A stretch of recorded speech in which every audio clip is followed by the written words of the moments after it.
Welcome back. You're watching Uongozi Today here on Morning Prime.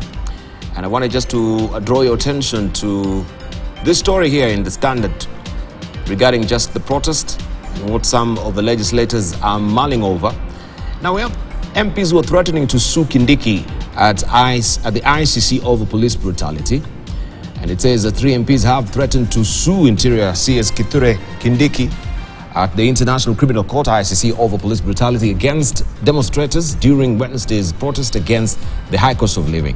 The MPs from Homa Bay County, Kasipul's Ongondowere, Lillian Gogo of Rangwe, and area woman representative Joyce Osogo accused Kindiki of ordering the police to use excessive force against protesters as the demos gripped many parts of the country, crippling business. At least 9 people, 6 in Machakos and Kitengela, were shot and killed during the demos, and we've seen that number has ticked up now to 14. According to the latest figures, scores of others were injured. Property of an unknown value was also looted. The demonstrators also vandalized the Nairobi Expressway, among other installations, leaving a trail of destruction. The MPs who spoke as they led demonstrations said it was wrong for the government to attempt to stifle the protest. Were, who led the demonstrations in Oyugistown in his constituency, said they will make sure Kindiki is held accountable for the people who were killed by the police during the demonstrations called by Azimio la Umoja leader Raila Odinga. And you can read the rest of the details there. I wanted also to draw your attention to what is happening in Uganda, just in this regard as well. Looking at the Guardian and the ICC, it says Uganda President and son accused of sponsoring violence in ICC testimony. And this is the latest from the Guardian. It says the Ugandan President Yoweri Museveni and his son Muhoozi Kainerugaba have been accused of sponsoring violence and abusing critics in the harrowing testimony filed before the International Criminal Court. The submissions contain detailed allegations of the torture of opposition figures and activists who report being arrested arbitrarily and being held incommunicado in torture centers, where they were reportedly interrogated about their links with opposition figure Bobby Wine and subjected to physical harm and indignifying treatment. The documents containing testimonies of 215 people were disclosed to the Guardian in a private briefing with the claimant's lawyer, Bruce Afran. You can read the rest of the details in the Guardian. And I just wanted to say and ask our panelists on this particular matter. This issue of ICC has been toyed before, and we can see also what is happening currently in the ICC, if we may just cross borders and look at the current situation in Uganda as well, as far as the freedom of expression is concerned, because we have legislators who are now coming up with a bill, the public order bill, that needs or seeks to amend that particular act so that someone is held responsible. But the question has abound: who will you say is responsible? If someone died and he was not in the demonstrations, I mean, what is the scope of responsibility in the demonstrations? Let's just begin with you, Marginal. You know, Dibal, there are so many things that you are raising this morning. As to whether we have time to talk about all of them, I don't know. And I hope you. But there was something that Mr. Green was talking about when he was saying that the problem of this country is the cost of living. And I don't want to say I don't agree, but I want to give an alternative view. The problem of this country is the cost of lying. The cost of lying? Lying. You see, this country has been founded on deceit, on lies, for a long time. And I thought we had parted with that after the 2010 Constitution. Because right from independence, we have lied to ourselves and lied to our people, lied to those who fought for freedom, lied to anybody who appeared to have an issue. So, today we have a government in power that essentially came into office through lying. They said they'll do this, they said this is the problem, they said now they're saying that the handshake brothers, lying. Now, the same lies will follow, because then what the opposition now needs to do again is to use the same lies. And I like there's an article that somebody has written in the Standard here about lying. But the point that we must all come to terms with is, how can you lie to yourself? Today, I am a parent, I am a father, I'm a husband. If I leave the house I'm expected to work and come back home with something so that I can feed my family. I cannot say when I go back home that, you see, the reason why I've gone back home without anything is because of Mr. Green here and Herman Manyora, because when I met them, they derailed me, they persuaded me to spend the little money that I had. Now I have nothing. So it's always somebody else, not me. My children and my family will not take such a lie for a long time. Unfortunately for us, we've been lied to. Every time people campaign, they lie to us and we buy the lie. Every time they take over the reins, we were told there's no money in the government, but there's money to spend, to go around, to travel. No, nothing has stopped this government from working at there's no money. We were told the problem was borrowing. We were told the problem was cost of fuel. We were told the taxes were too high. But now everything is back to... So it's the cost of lying that is our problem. Now, why are we saying that? Why am I saying it's the cost of lying? This constitution that we gave ourselves, granted, it is not the best of the constitution. Indeed, there were people who opposed it. And the chief priest of those who opposed the constitution is today in the government, quoting the same constitution and defending that constitution. He knows, he said there were issues. But the point is that now that it's the constitution of Kenya, we are all bound by it and must live by it and must follow its edicts and its dictates. That we can even try to violate this constitution using law or using administrative action is in itself a false premise. Is yet another lie. Because if we have a good constitution here, why are we lying by trying to say that we can now introduce things? For example, to even say that if you call out a demonstration and property is destroyed, you pay for it. How will you associate that to the person who has called the demonstration? So there are ways in which we are violating the constitution by lying to ourselves. So back to ourselves, our way out. And you remember in the morning, I mean, when we started the show, I was telling my brother Herman Manyora that, you see, this thing about leaders is the problem, is the lie that we have set for ourselves. If we are good people, we will deserve good leaders. But if good leaders are bad leaders, then they are also our people and we deserve them. So that when you look at why we are where we are, it's because we have agreed to be where we are. You were talking earlier about France, that one that causes such uproar, such anger. For us, it is either 14, we die in numbers. It's either a truck loading it on us, police shooting at us, and it's okay. We are not outraged. We are not angered. We cannot come out in large numbers. Right now, we have a government that is saying, you guys are terrorists, but we have opposition that's saying, you guys are in power illegally. We must come to a point where we have to agree that if we have a problem, the solution isn't in blame game, is in solving it. Right now, the cost of living is high, there are chaos in the country, there is this hopelessness. That hopelessness will not be managed by violence and be managed by authoritarian dictatorial statements and laws and whatnot. No. It is about how we sit and reconstruct our nation, how we sit and look at our problems and decide how to deal with them.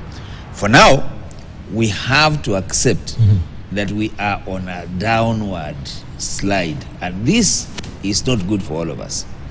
Our morality, our even ethics, our humanity, our very being is threatened.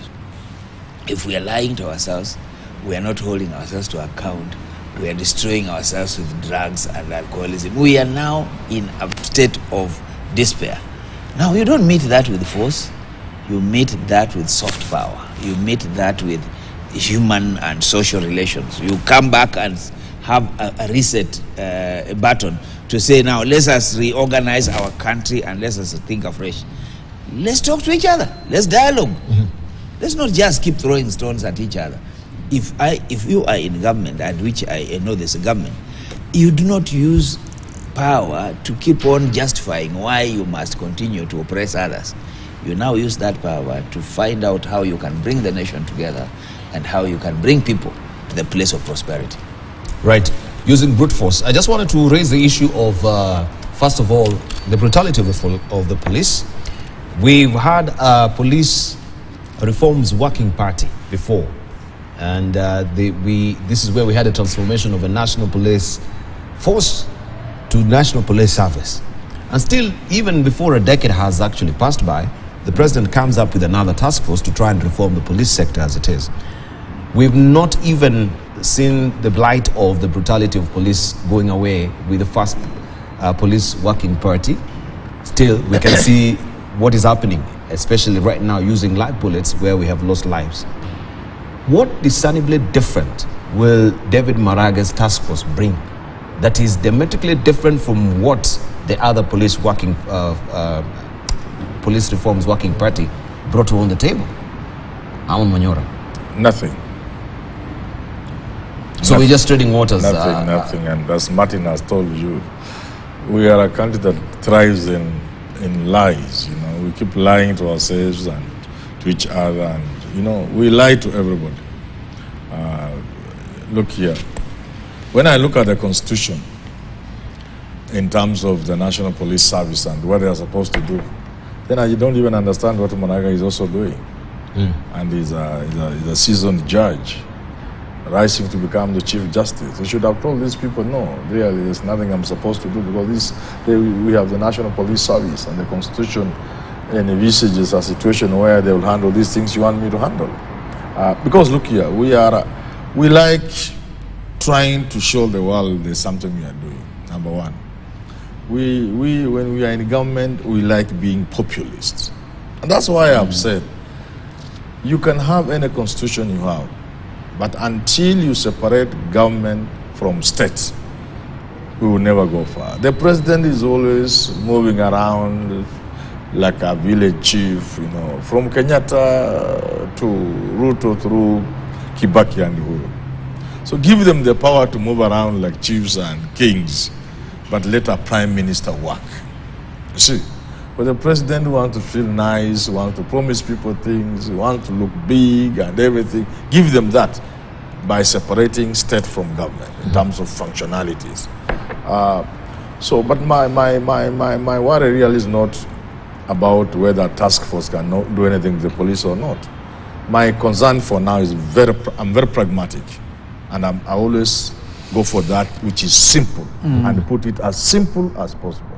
My worry for now with regard to the police is we are busy, like Dr. Green said, wanting to render this country a lawless country.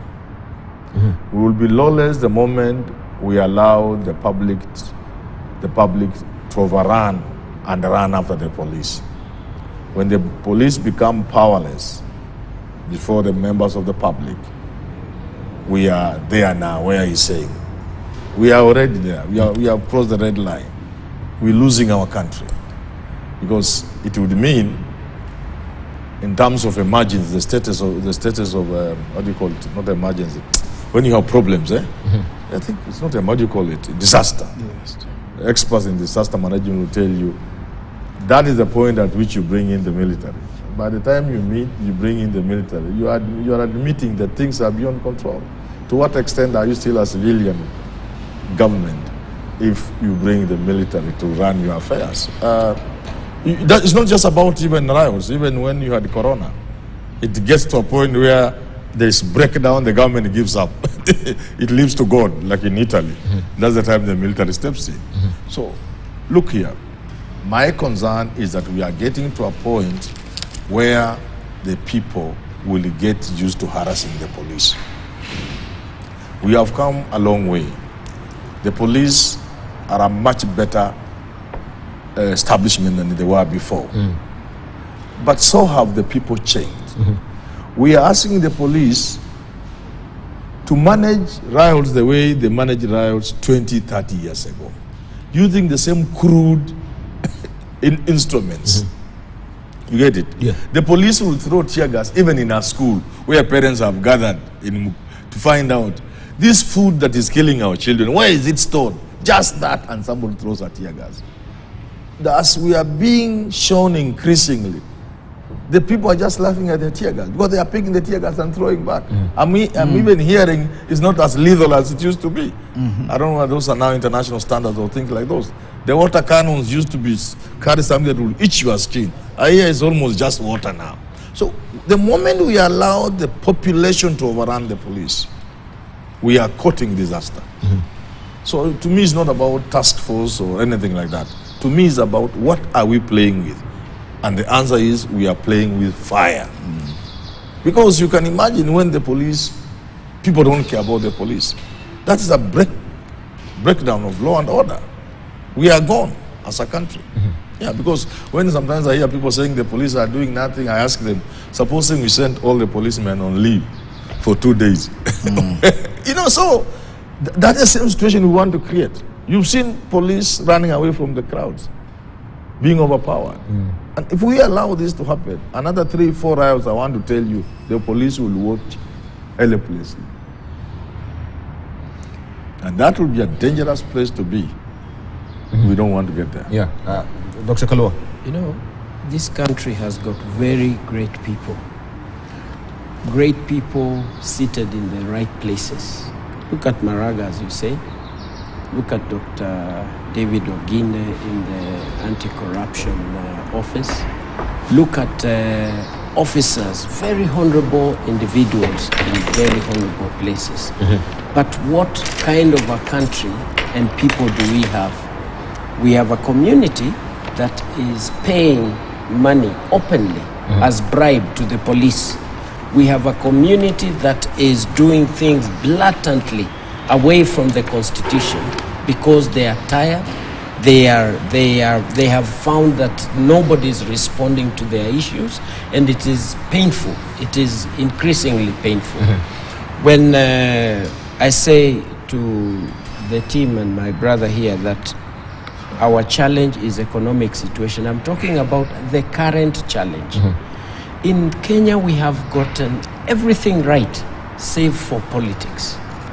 And this could be the time, the golden opportunity for us to fix our politics. There is need for constant communication, open communication with the Wananchi, to let them know the why of everything. Why are we doing things in this direction? People just wake up and find that this has been done, it has been decided, they were not involved. Could this be the time to return the so-called town halls in the best way possible, so that we can communicate with the people? How can the government communicate better? Because you find right now, it's like it has all been left for very few in the cabinet or the president. Isn't this the time to start thinking how we can have a strategy of communicating so that things are working flawless in a way that people can be able to participate and understand? Isn't this the time to bring out, because I believe the government is doing some very good job out there. It's not just not known. What are the economic reforms that are being done that may involve everyone? And I say this because it is not just this government. Every successive government has something extremely good that they have done. The communication is what is at best. What are the economic reforms? What are they helping the people with? What is expected? What is the time that we are expecting to deal with? Because people want things changed now, not tomorrow. And that cannot happen in our economy today. Just like a tree takes time to grow, so is an economy. And there are shrubs, there are vegetables that take time. So we need to take people in a way that they can understand what is expected. There needs to be that engagement that is extremely close, beyond just dialogue and negotiation and all that. An engagement that you can speak what you're speaking out there, but behind the tent, there are meetings that you're having to listen to what Mwananchi is saying out there. What are we dealing with? Justice is something that is very important. Addressing inequality. that people feel that this community is being treated unfair by their own. The haki yetu kind of a process that we have been dealing with. When are we going to start dealing with these issues? And they are real issues that we must wake up to start appreciating. And even the protest management, how do you deal with the protests? Right. Who is there to deal with the issues in the way that they should be? Because I just want to agree as I finish. Just like my very able colleagues, professors have just said, we are playing with fire. We are playing with fire. And we better take that message from Lenny, from Burundi very seriously. We are just dancing at the edge of a cliff. Today, a person in Burundi who is paid 15,000 Kenya shillings equivalent is a very senior person. Army officers are paid in the region of 10,000 and 20,000 shillings. Full salary, everything, someone with an entire family. Who says that Kenya can't get into that? I know God loves Kenya. He will not allow this to happen. We have people who are praying, I included, and all of us included. But why are we playing with fire? We are playing. All right. This man is laughing because we are saying, he is saying, and recommend that you read Psalms 46. God is a safe place to be in. It's our refuge. And we want to thank you, Professor Gitila. I know Professor Gitila today slept through the alarm. Yeah. Yes. He slept through the alarm. So I didn't know that this happened to professors. No. And tell him now that he's guilty to come slowly, not to come with the fire and brimstone. So I kept looking. He's normally the first one actually to wait. He's doing good. He's normally the first one to arrive here in the morning. Yeah. So I found him while he's going through the papers. So I came and I knew this gentleman must have slept through the alarm. Let me wake up. So I called him. Yeah. He was like, oh yeah. You know what he said? Don't worry, you're still the best. This is not a good example. A professor cannot. So his voice was very grovelly in the morning. I don't think I can make it today. I looked at the traffic. I looked at the traffic where I was. And of course the Mlolongo and the expressway. And then they are working properly. But it's good to see you. It's good to see you. Thank you. So, looking at the Citizen, this is now a paper in Tanzania. And they're saying why Kenyans motorists are buying fuel in Tanzania. They're aware of what is really happening in the skirmishes, and of course they normally say if we sneeze, catch a cold. But not anymore. Not anymore. Tanzanians are doing much better. Not anymore. Our neighbors are doing very well, except of course there is a corridor of the poor now performance: Kenya, Uganda, and Burundi. Okay, but Tanzania is bypassing Kenya in 5 years. Just like Ethiopia did. So Rwanda is in a class of its own. So it's really not anymore. So you've lost that particular we have lost that one. Position of being the leading economy in this country. We lost that one a long time ago. So do you think also politics is contributing largely to this? Because if you look at all the instabilities you've had, has been contributing to investors being greatly shy to actually invest in this country. Mostly from Dubai. We've seen also the ports with a conglomerate from Dubai going to Tanzania. A lot of the European companies as well, they're choosing to go to Tanzania as opposed to Kenya or Ethiopia. If you saw last week on the Daily Nation, yes, 90,000 companies have left Kenya in 5 years.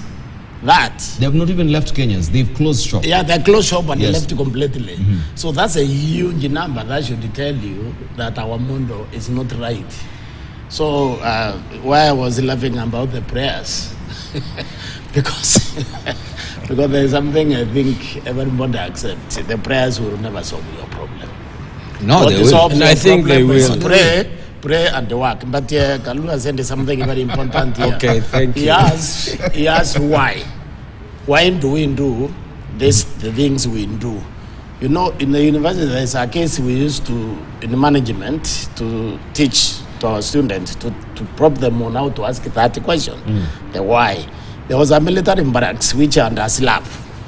And the two men were guarding that slab. They guarded it for 16 years.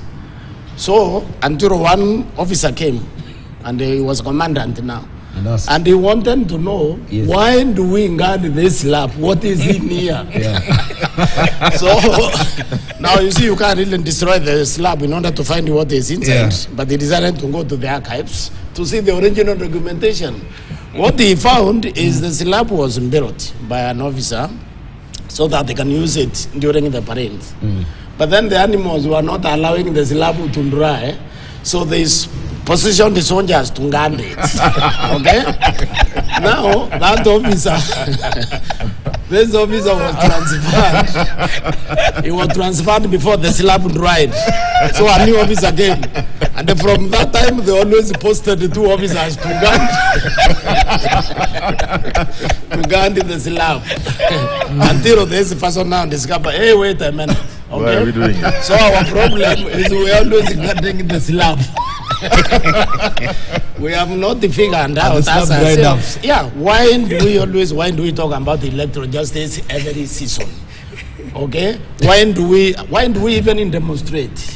Why do we attach problem to an individual? You see, when there is a problem in this country, we must find somebody who is guilty about that problem. Instead of looking at the problem, separate. From the individual. You know what we do is to accept we have a problem as a country, and then we separate that from individual and say, how best can we serve future generations? By making sure that they don't have to deal with this problem. Now we deal with it with the finality. So our weakness is guarding the slab.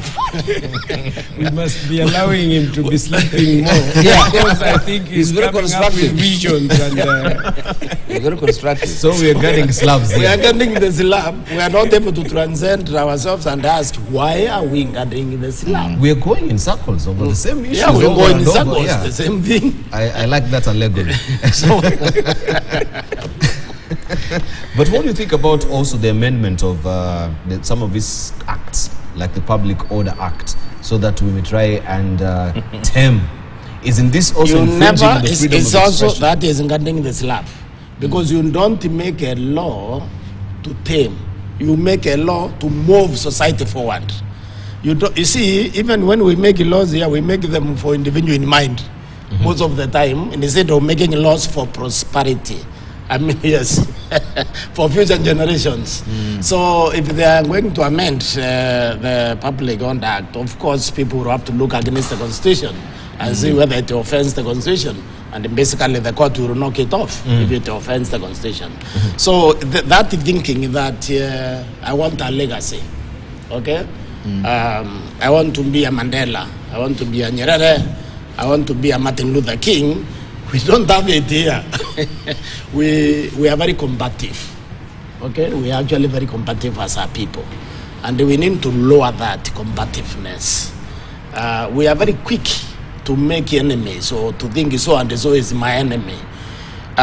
If your opinion doesn't rhyme with mine, I declare it useless without looking at the content of that opinion and how I can use it if I am the one with the power to move the society forward. So our combativeness is a negative, and that is why you can see our neighbors are now doing better than us, because other than Uganda, I don't see any other country that is more combative than Kenya actually. Except, of course, we are a bit lucky than other people because we have never really gone over the edge. Okay? But I think this is luck. I'm not so sure it's because of our wisdom. I think it's simply that we've been lucky. To agree with my friend here, I think it's God in heaven. Amen. Because of God.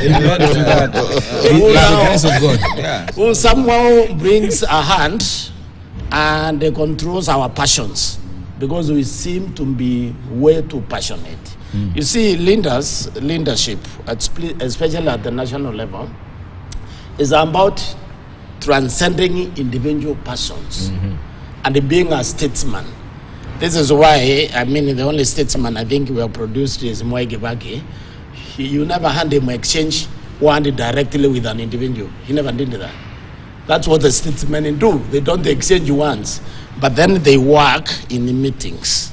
You call people in the meetings. A statesman will call his worst enemy in the middle of the night, and they say that, can we meet? And they confer. Nobody knows, because there is no ego to undress. This is a statesman. Does not have to show people the satisfaction of even making peace. They will make peace in darkness as long as there is peace. So this is what we lack. We are underdeveloped. We are adolescents. So we are a show off. Okay? We want to show that we have defeated you. Or we have won over you. You understand? The idea of transcending all that and becoming a statesman, yes, and sorting out problems in the camera. That has never really been our cup of tea here. Meaning that we need to assess ourselves as a nation and wonder why we cannot have a Captain Sankara. Ask ourselves why we cannot produce a Shalema here who is now transforming in Zambia. Why do we always produce what are called transactional leaders as opposed to transformational leaders? Transformational leaders work for future generations. They transform society. Transactional leaders work for today and now because it's about them. It's about the personal benefits. So we are stuck with the transactional leaders. We have never been able to produce a transformational leader. We came close with the Mwai Kibaki, close to a transformational leader.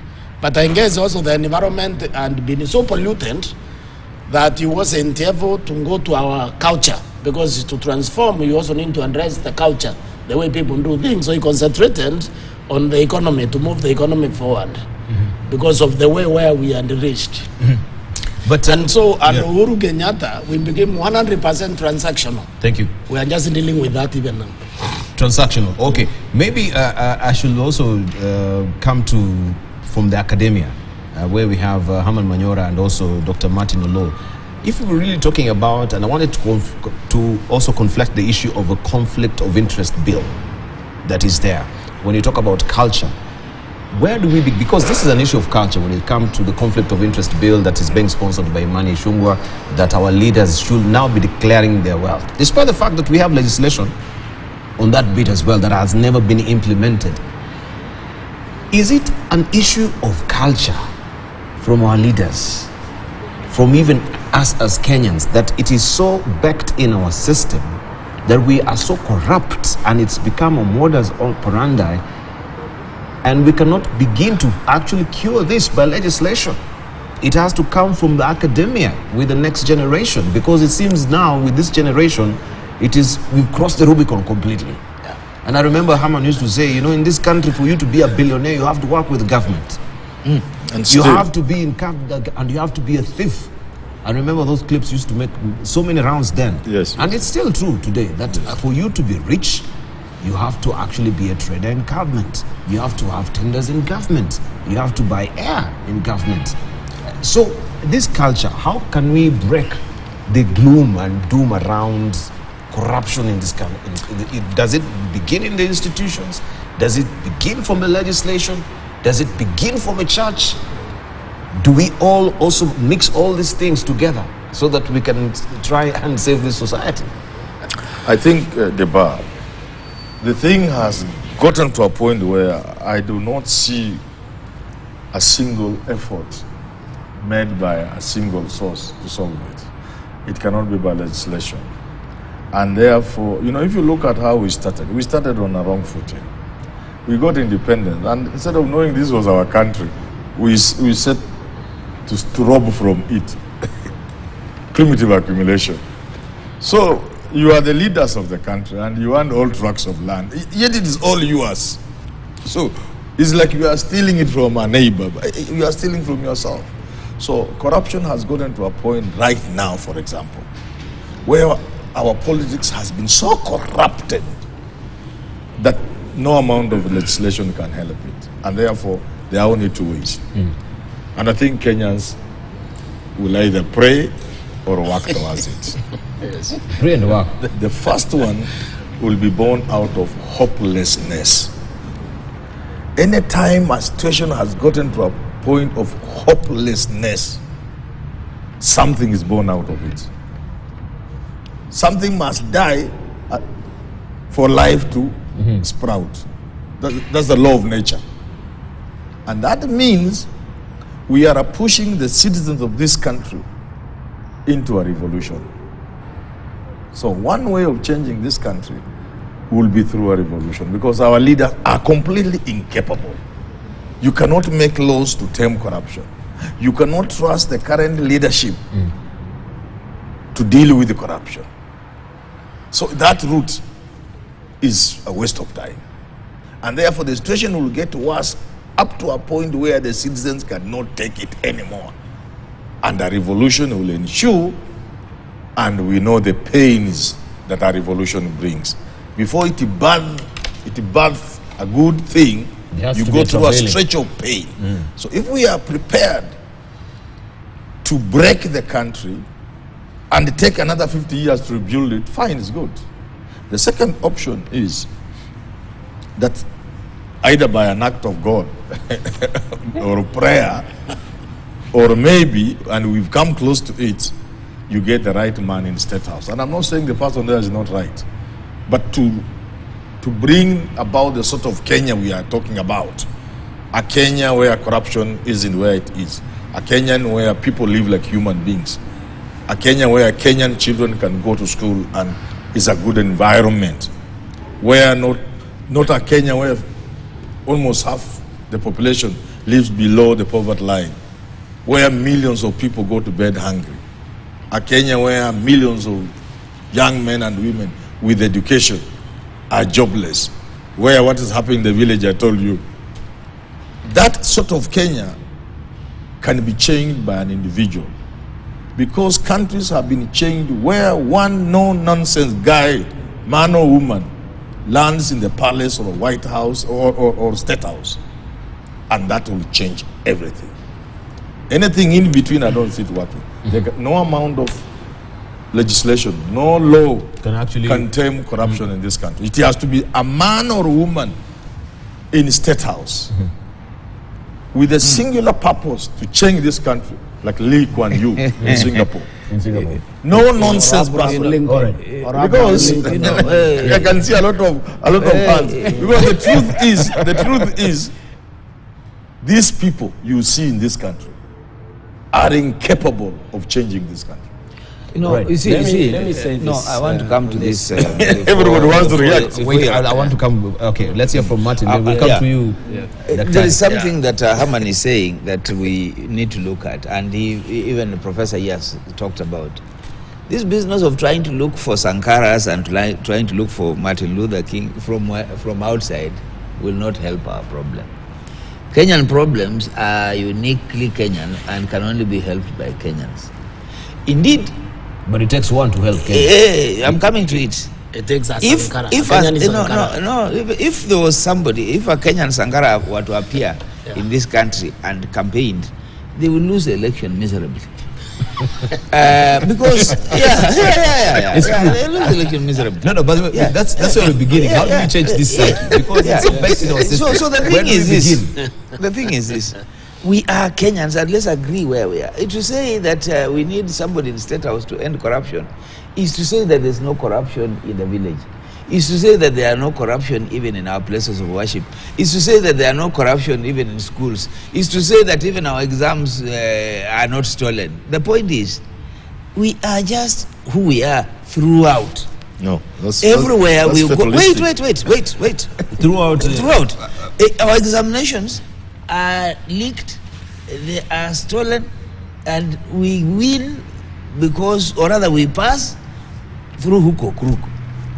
In any of our systems, whether NEC exams and so on, that is the case. So that if we are saying that we need somebody in the State House to end corruption, that we will not do. Because the people that you are relying on also bribe their way to where they go. The other day, a whole leader of, the chief whip of the Kenya Kwanza was on public media bragging how they had bribed MPs. So MPs are bribed because they also bribe their way into parliament. So with this kind of thing, and who bribes them? And who do MPs bribe? You know, Kenyans, the electorates take bribes. You know that, Aman? They take bribes. So now, when they take bribes, who do you expect them to be voting? If they're voting, they're corrupt. And who do you think will change the system when the corrupt are already holding that system? So we need to say that we have a systemic problem and that we are taking responsibility. To say one man or one woman sitting in a state house or wherever will finish it, we are not being honest with ourselves. So I'm saying that this cost of lying to ourselves, the cost of bribery, the cost of corruption, can only come out of us. I asked a question. Where do we begin? Because you sound like we've already already crossed the Rubicon. There's nothing much. This is the way we are.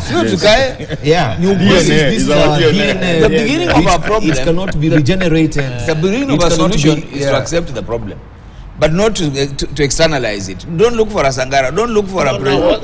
But you need to be aware that we are living in a gene editing time.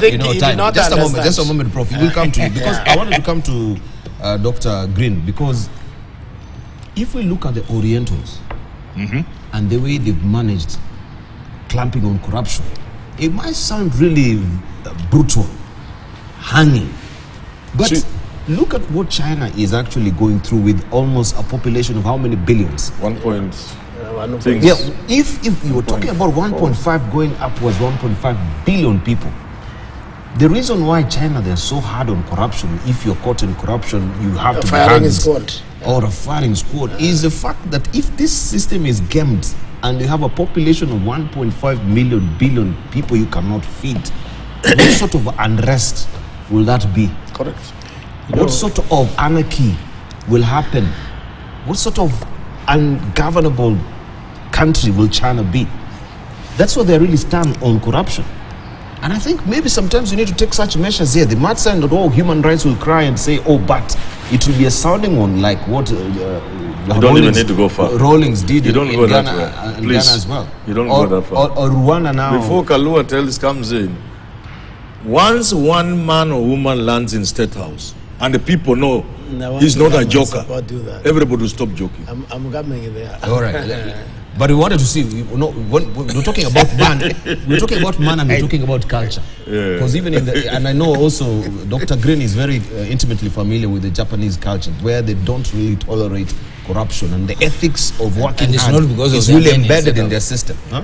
And it's not because of the men in State House. Yes, it's not because of the men in State House. Let me say this, and I don't know why it has taken you this long to ask the best question that is ever the best asked. question, I agree. I salute you, and I it's taken this continuously long. I've been buffering appreciate all you. Appreciate you for the work that you continuously do for this show. Buffering all along. Because I think it is God's timing. First and foremost, God loves us so much, each individual, and He places us in specific places, just like a fish. It is only us who remove ourselves from the water. It takes leadership.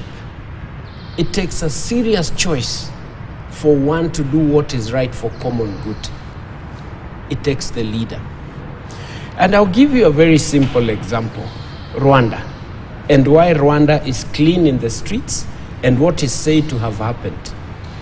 The President Kagame was driving and he noticed some litter on the side of the road. He asked the driver to stop. He picked one litter, he found another one, and he kept picking the litter. And there was a traffic jam kilometers behind him. As he was and people were hooting and hooting, why are you closing the road? Hey, the president is collecting litter on the streets. Everybody started coming out of the car to pick the litter around that, because the president, and he won't move, and the car is blocked, and it is the president collecting the litter. from that day, an act of one single day, it changed the country's culture. Culture does not change on its own. It takes the leader of an institution, leader of a home, leader of a family, leader of a country for the culture to change. Correct. I have said it time and again on this show and elsewhere. Once, and I need this to be understood very well. Once you get to the presidency, you have 4 types of people. 1, those who are waiting and have come in to make as much money as possible and within the shortest time possible.